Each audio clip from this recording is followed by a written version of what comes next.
ladies and gentlemen. I am Screen Scene Guru coming at you with another video, this time on the season finale of Monarch, Legacy of Monsters. This is on Apple TV Plus. Really awesome show. Huge fan of the Monsterverse. So this was a really highly anticipated series finale that we just had on May the 1st. I've got the IMDb page pulled up real quick. We've got Kong and Titan X face off in a colossal clash that threatens the reshaping of Skull Island. Then we've got Shaw embarks on a dangerous journey. So really interesting stuff here. We get to see the conclusion of the arc on Skull Island, where Kate is trying to get her brother back from him working with Apex, and this new individual introduced, Amber Midthunder, made it into the show. So really cool stuff there. Wasn't expecting her to make a late introduction to the show, but really cool to have her on. She plays the daughter of the corporation Apex. So her father runs Apex, which we know from Godzilla vs. Kong, they are the company that builds the Mecha Godzilla. So really interesting stuff here. We see that they did try to implant Titan X with an implant, a neural implant, trying to control it, which was very fascinating. In this last two episodes, episode 9 and 10, they pitted them once against each other. We got to see Titan X go after Godzilla. Godzilla pursued it to Skull Island, and then we got to see Titan X fight Kong, which was very surprising that Titan X beat Kong. So that was shocking. And then, of course, Shaw and I believe the grandmother who came back from that other dimension, she returns to help save the grandchildren. So that's really cool. They kind of leave it open-ended for Shaw's character, Lee, because we do get to see at the very end he's traveling around the globe, anticipating more Titans to be revealed. So that's very interesting. We get to see Rodan at the end, really cool fire dragon come out of a volcano. Now this is kind of interesting because the show, based off of season 1, picks up in around 2015, 2016. And then, of course, they do a 2-year time jump into season 2. So I just got done watching Godzilla King of Monsters, and it was actually pretty good. I liked it a lot more than the first couple of times I've seen it, because mostly, the story makes sense with Monarch filling in some of the gaps. I do kind of wish that this series did tie into the movies a bit more. I kind of wish that it set up Godzilla Kong 3 Supernova, which we know is coming in 2027. But like I said, this series kind of started with the first Godzilla taking place in 2015, and then the series taking place kind of as a direct sequel. We are still in the past, in 2017, so the closest film to season 2's ending would be King of Monsters. So I gave it a rewatch, and I liked it a lot. Kyle Chandler, Millie Bobby Brown, and I can't remember the mom from Conjuring Universe. She was alright. I thought the plot was kind of all over the place. Them eco-terrorist group wanting to wake up the Titans to save humanity. That was kind of like a loose plot. But I did like the introduction of all the different bases, outposts. That was really cool, the lore building. And of course the new kaiju being showed off was really cool as well. Even though at the very beginning of Godzilla vs. Kong, they have these very quick articles that flash by.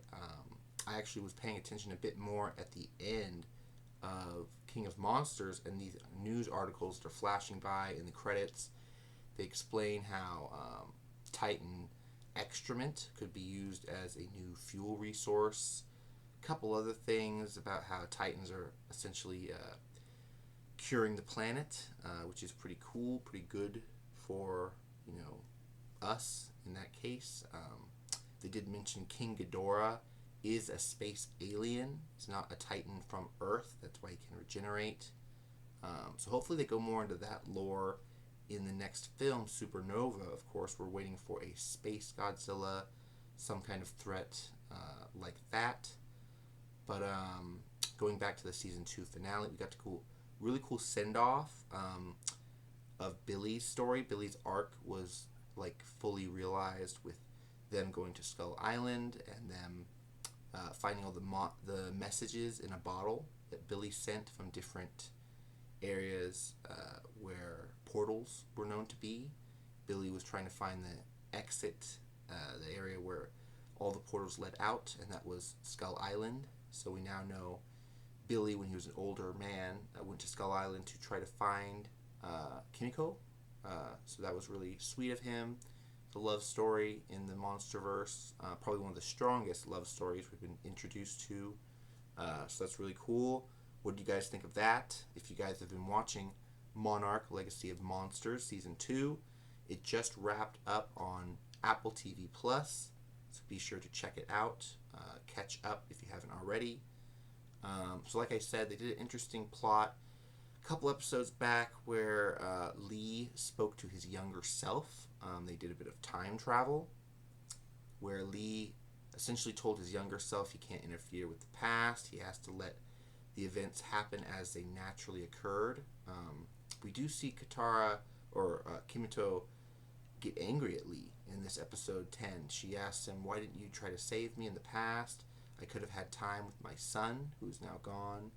And there's a weird subplot with the daughter and son, where the son's trying to resurrect the father. He hopes that he can find him in Axis Mundi, this other dimension, bring him back, like they did Kate and the others. But Kate and the others weren't dead. They were just lost. So I don't know exactly why he thinks time travel wouldn't, hurt anything. It would be essentially putting him in a new timeline.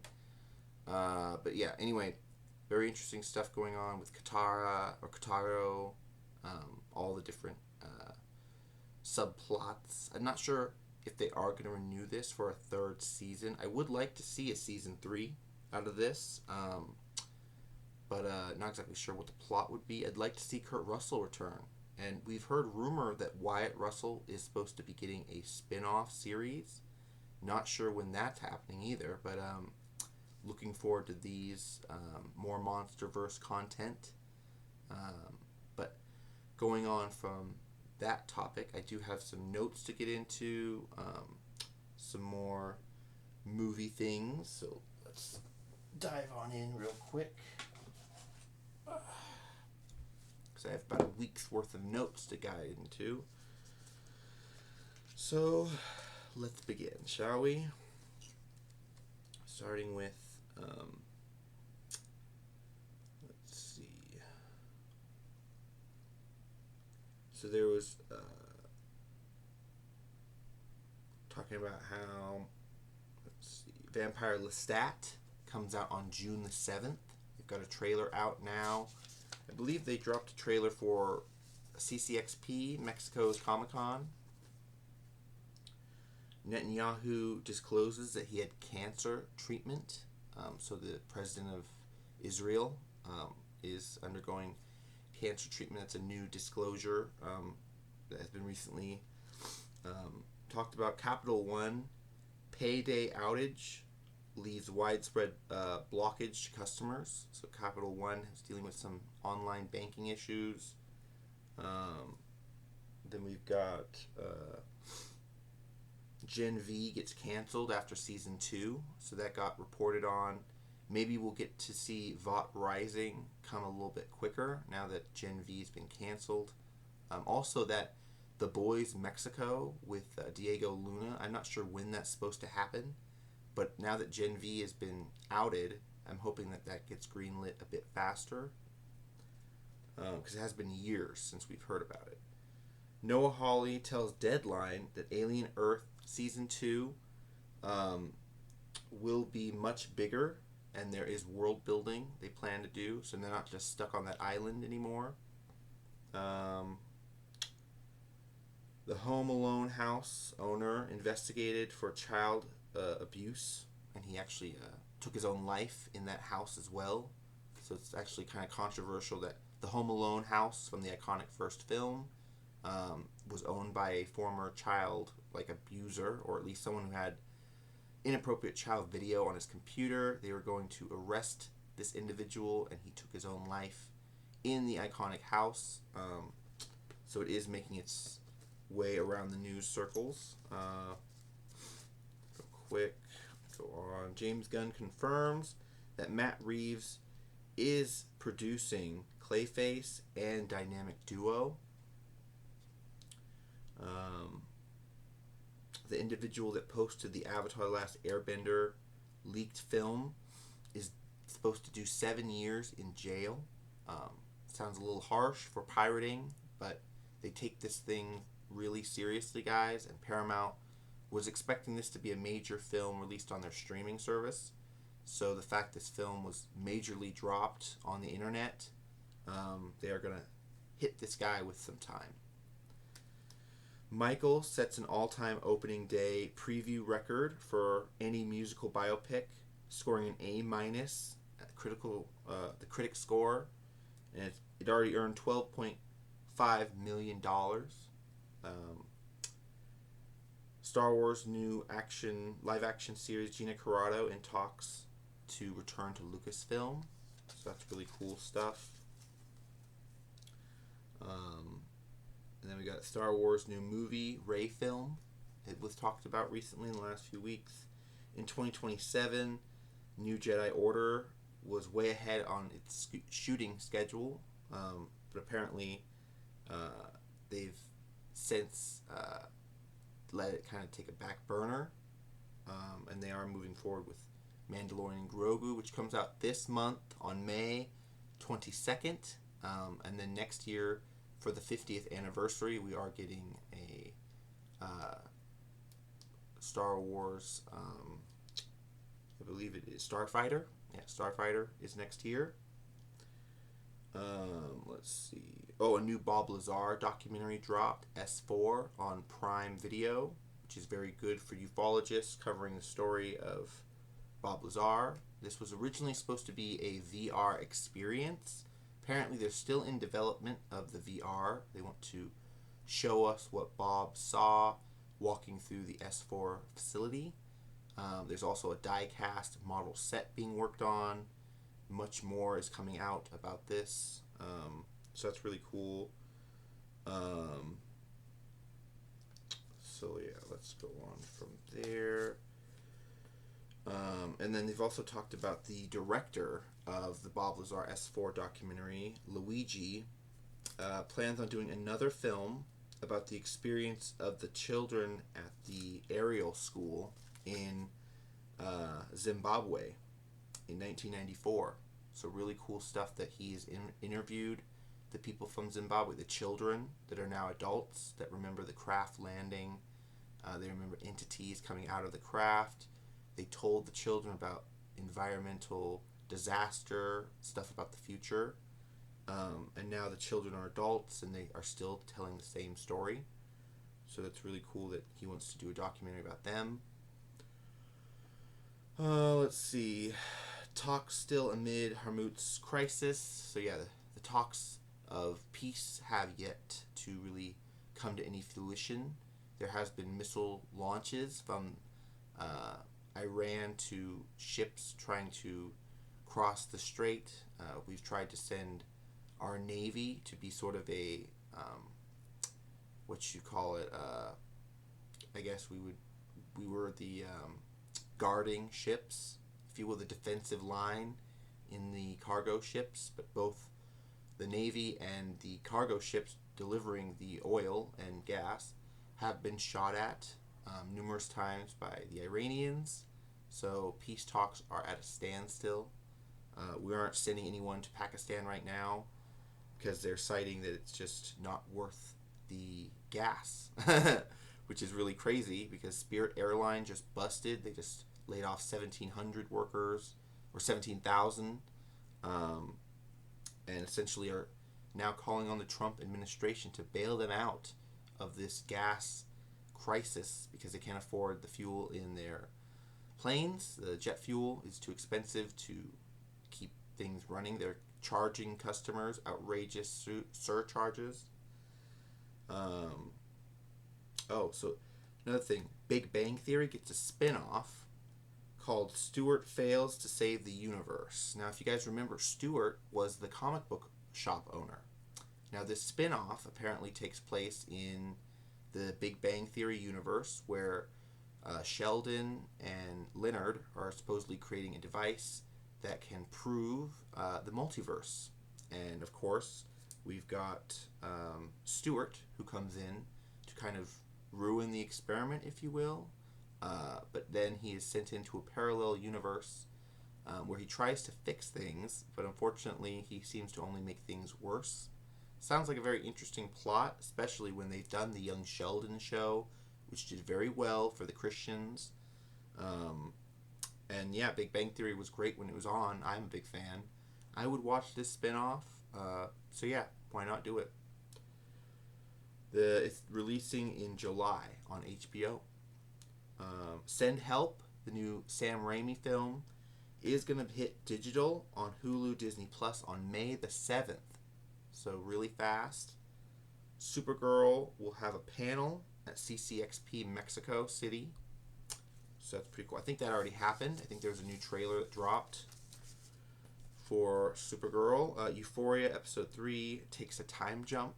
So just letting you guys know about that. Yeah, there was a shooting at the Correspondents' Dinner, White House Correspondents' Dinner. Some people trying to say, this person was, weaponized. He was targeted on the internet and radicalized. Not exactly sure what his motives were. Of course, the security at the hotel was very laxed. They had a lot of guests staying, over 1,000, so it was very hard to screen for weapons, obviously. Devil Wears Prada 2 has been just killing it in the theater. It made more than Michael did. But that, I have to say, Grace Randolph over on the movie, I can't remember the name of her channel, but I believe it's the Movie Talk Show or the Movie Channel.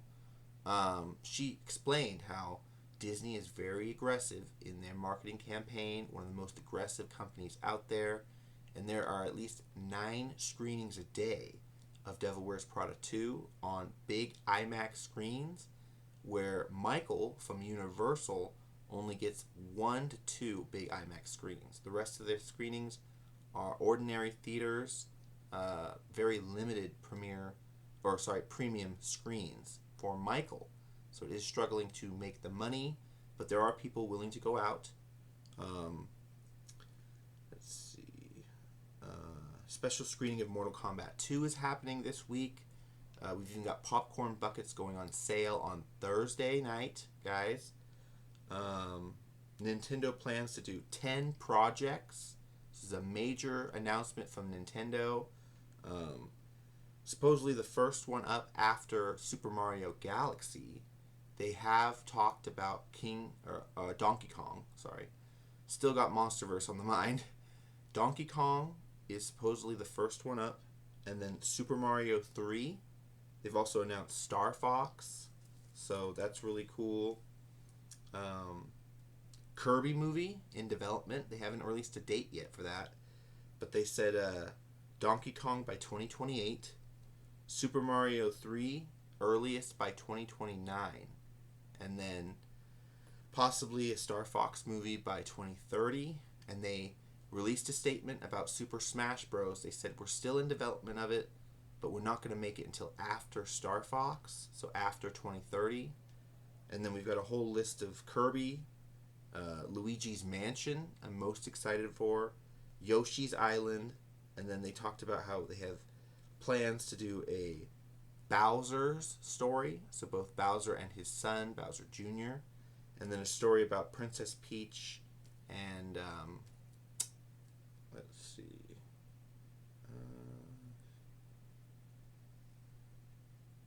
yes, okay, Princess Peach and Rosalita, because they didn't really get enough screen time in Super Mario Galaxy. So a solo film about Princess Peach and Rosalita, which makes sense. Um, and then also Nintendo is in early development of trying to get the rights to Metroid and other games, of course. Oh yeah, Sony apparently taps Brian Helgeland to write the script for a Django and Zorro film, which is very interesting because, who was it? Trying to think of who did Django Unchained. It was Quentin Tarantino. Quentin Tarantino wrote a comic book about like 15 years ago about Zorro and Django meeting, and it was a tie-in comic, if you will, because the origin story of Zorro and Django are very much similar, so it made sense to do a tie-in comic. And apparently, Quentin Tarantino wanted to do this as a movie, but the studio said no, and so he just made Django Unchained, left out the Zorro part. But of course, years later, the studio has gone back to the idea of it, and they are greenlighting it, which is pretty good. And then, of course, Trump met the astronauts from Artemis in the Oval Office. He talked about further missions to the moon, the first nuclear propulsion powered satellite, powered rocket is going to be launched, which is pretty fascinating stuff. That sounds like Project Hail Mary. And yeah, plans to go up in 2028 twice, it sounds like. Twice to the moon if we have the means to. So that's really cool. And then let's go on from there. Let's see. So that. Hi, baby. King Charles addressed the nation at a Congress hearing speech, which was pretty cool. He talked about checks and balances, talked about a strong relationship with the UK and the United States and how that needs to continue to be a thing in the future. So that's really good. I'm pretty sure he came over to discuss the crisis with oil, and the UK is on the verge of having an oil crisis, fuel crisis, with the war going on. The FCC is reviewing ABC's licensing as President Trump calls for Jimmy Kimmel's firing again. I don't think they'll actually do it because Disney tried it and they lost a lot of money a few months back. So I don't think they'll try that again, but we'll have to see. Saudi Arabia's PIF, Public Investment Fund, for live sports. Apparently they pulled their funding for Live Golf. So that's the first public investment fund that they've known to pull. I'm not exactly sure if they're going to pull any more, but they are indeed funding Paramount's acquisition of Warner Brothers. They're funding about 47% of some of the financing, so that's very interesting stuff going on. We've also got Casper, the live-action friendly ghost going on. Casper, the Friendly Ghost, getting a Disney Plus series from the writers of Goosebumps. So that's kind of cool. Not sure what they're expecting to get out of that, but we've also got Steven Spielberg will produce and show a darker vibe on Disclosure Day. Apparently they're going to show some new footage very soon as well, so that's really cool. Darker vibe. Spielberg's Disclosure Day will be rated PG-13. Season 2 of Stranger Things Tales of 85 set to premiere this fall. So a lot of new shows coming out. Lionsgate releases the first look at Fall 2 as well. So that iconic movie Fall is getting a sequel. James Gunn chooses to film inside an active prison for Man of Tomorrow, which some people are saying it's cool. It's kind of like Johnny Cash performing in a prison. Some people are saying it's unnecessary to film around real inmates.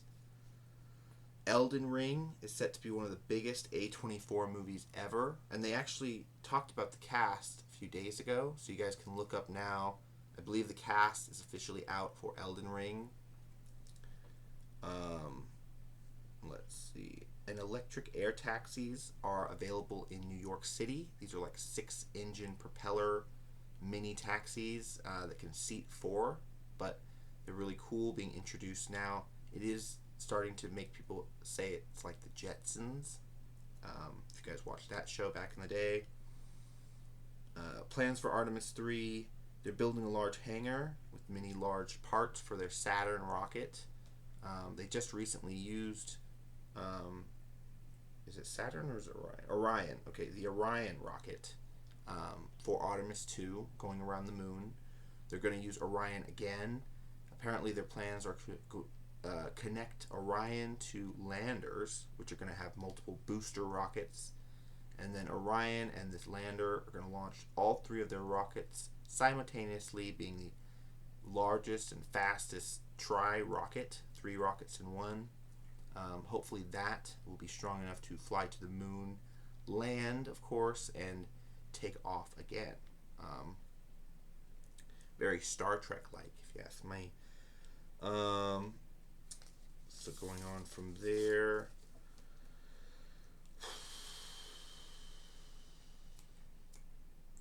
Yeah, talking about how it's going to be the most powerful rocket ever in history. Triudal multi-rockets being used simultaneously. If they are successful, they plan on continuing their missions to Mars. Hopefully they're going to be successful. They won't have any hiccups. They are going to be testing this technology as it is being released. They didn't really get to test Orion before putting the EMS, the life support system inside. They talked about how it was very cold in deep space, and they were anticipating some of the factors because they'd never sent people out that far before.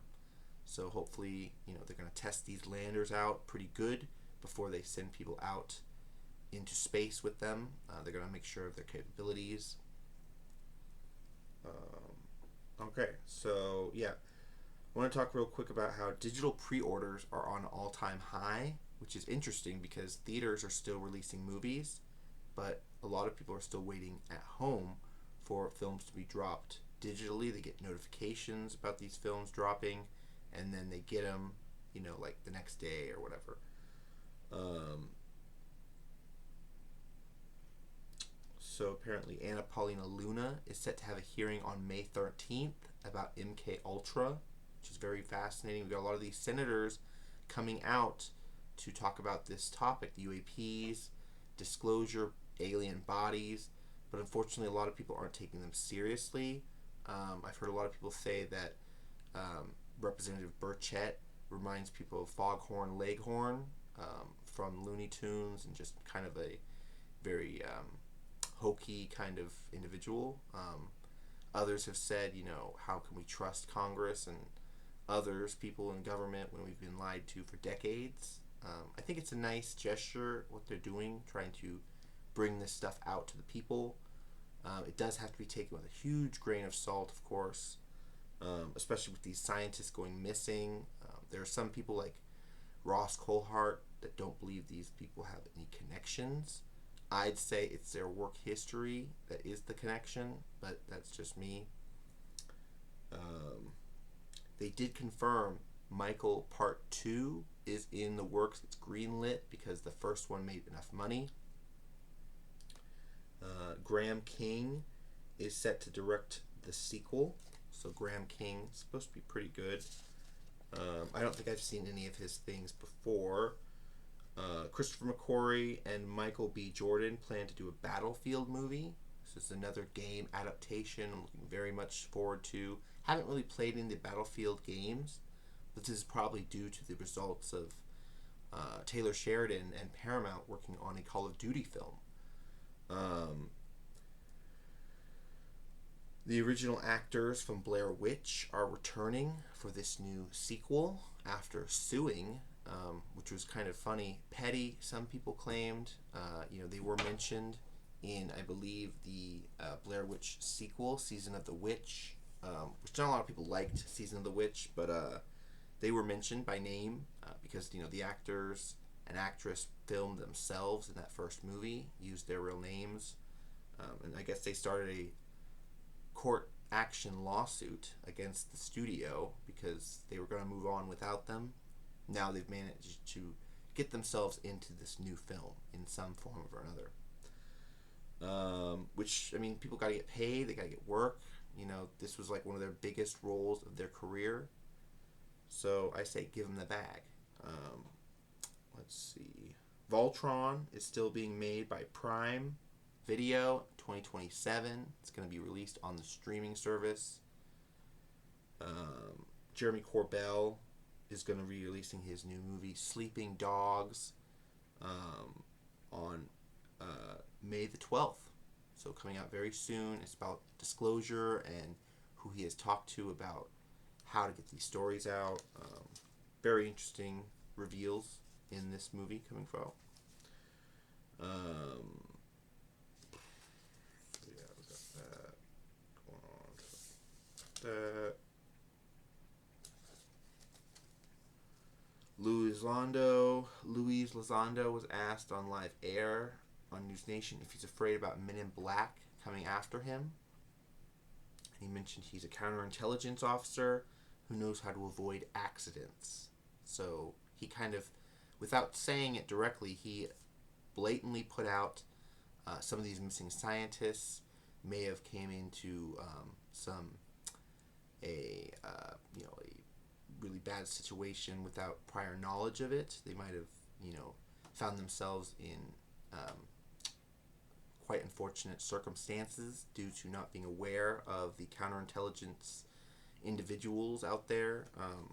I'm not saying that they were necessarily taken out by the government, but I'm saying maybe some of the views that they had on what the government's doing with their research got leaked, and because of that, they might have been targeted.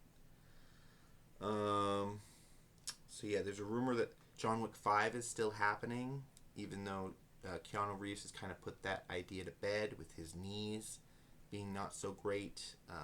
I actually have an open contest about which would we rather get first, Matrix 5 or John Wick 5. What do you guys think? Put that down in the comments below. Blow up the chat to let me know. CCXP Comic Con real quick. I got to talk about Mexico shows off first extended trailer for House of the Dragon Season 3. So really awesome stuff there. It's out now. You guys can check it out. Then we got George Knapp talks about Area 51. Are there any real spacecraft in the military's possession? He believes there are. He believes they've been moved out of Area 51, and now they're in much more secure bases, places that people wouldn't think to look. He also believes that this technology has been delineated or disseminated into aerospace and private industry. He believes basically you can throw a rock and it would hit some private aerospace company that has something in their possession. So that's very fascinating. And then, yeah, he talks about the cover story for Roswell, how it was a weather balloon, but no one believes it.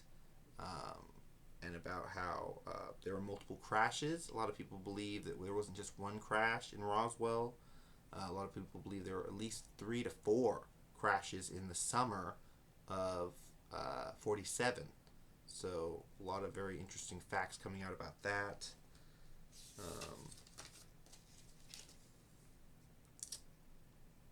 Child-sized coffins were ordered to be brought to the Air Force Base there in Roswell as well. So why would they need child-sized coffins unless they were burying entities roughly the size of children? The Russians were studying Roswell as well heavily. They believe something happened there.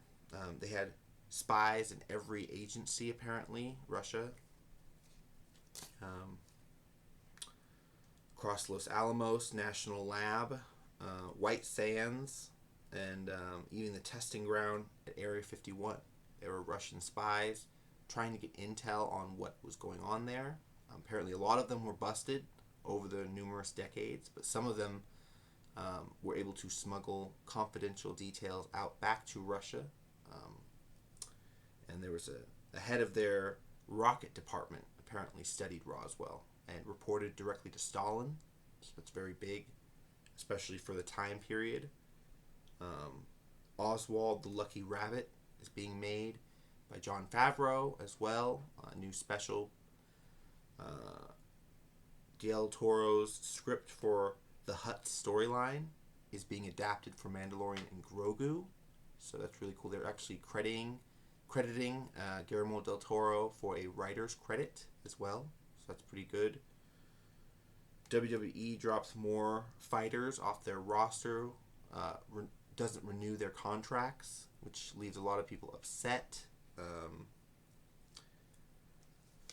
So yeah, let's go on from there.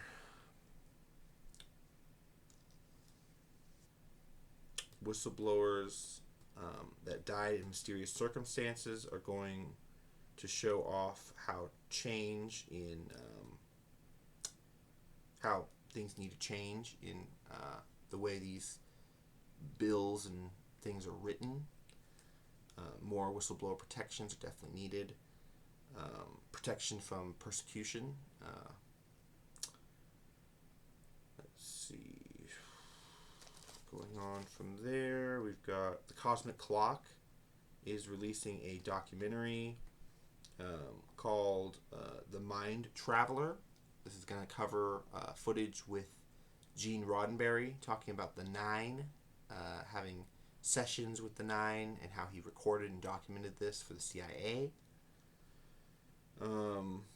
Apparently Andrea Perich had the tapes since the 50s, and she's now putting them out in a new documentary, The Mind Traveler. They begin communicating with some entities called the Nine. The communications to the connections to Stargate that these researchers went through.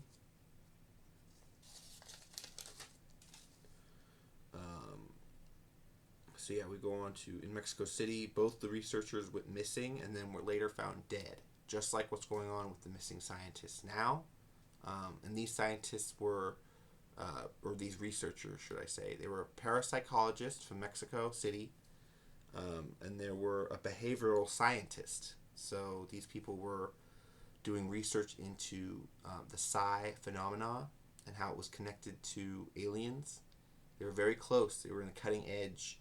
And unfortunately, one of their houses burned down in Mexico City, and they both got disappeared and died. But this wasn't before Pertrich was approached by the CIA to create a psi research program. He unfortunately turned them down to begin with, said he didn't want any part in any government agency research or development, and a lot of people believed his death was actually faked, so where they could actually incorporate him into their department. So some very interesting stories going along with Pertrich. Going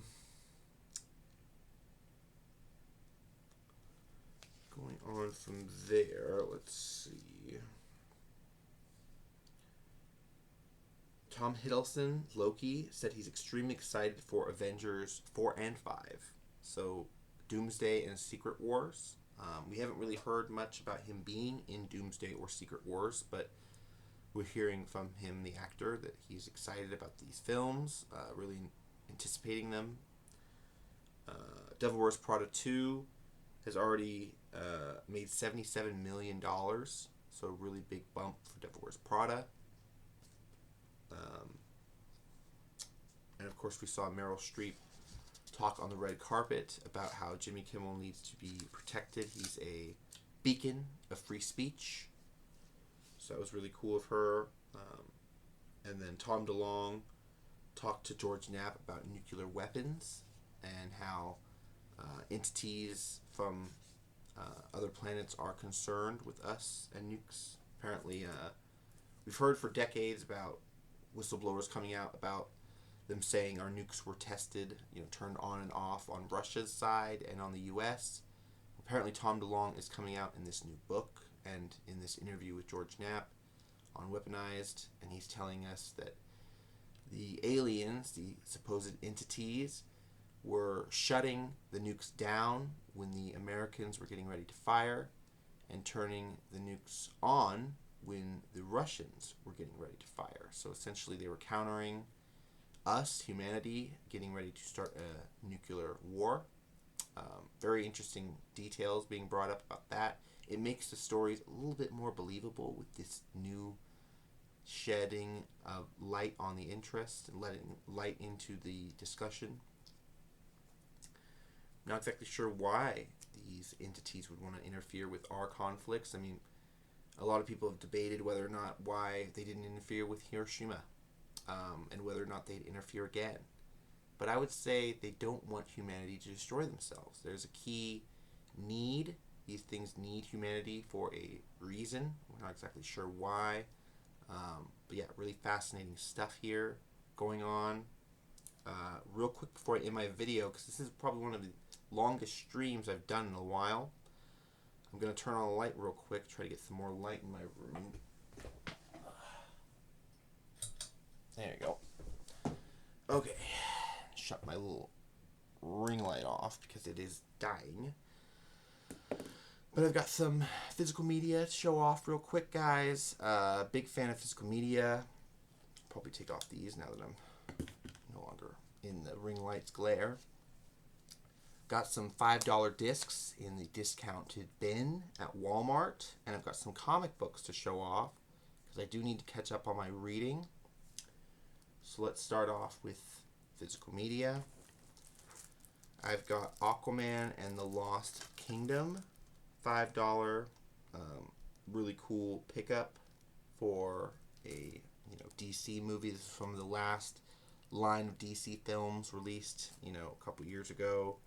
Was PG-13, all right. I remember only watching it the one time on HBO Max.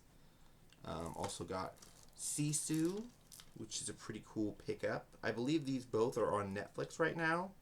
But really cool. Interested in checking out this war epic, directed by the John Wick directors. It's R rating. It's a pretty cool one with that. Then we've got Resident Evil Welcome to Raccoon City. This was the last live action film made. Haven't checked this out yet. I'm definitely going to get around to it. I do know they are rebooting the film, of course, with Zach Cregger. Dropped a trailer recently. I also got Robert Pattinson's The Batman. None of these are open, by the way. These are all still pristine in their packaging. Looking forward to The Batman as well. Haven't watched it in a long time. And then I got a classic Burt Reynolds film, Dolly Parton, Best Little Whorehouse in Texas, which is a great comedy. Highly recommended. Can't wait to check this one out as well. But now going into my comics. Real quick, had to pick up this iconic Tom King Supergirl Woman of Tomorrow. This is a shorter DC Compact Comics version of it. But I'm very, very much excited to get into the story again. I've read, I believe, the first half of Supergirl Woman of Tomorrow. I gave the bigger version to my sister so she could read it. Not sure if she's gotten around to it yet, but really cool stuff here in the comic. And yeah, science fiction adventure, black cover, love the black. So gonna be diving into that. And then of course for May the 4th, I got some Star Wars comics, which I really liked as well. This is Star Wars Inquisitors. To show off that right now. This is, of course, After the Mall. Shadow Lord has finished up its series. I haven't started it yet, but I'm going to. Weapons of the Empire Sent Out. So this was, let's see,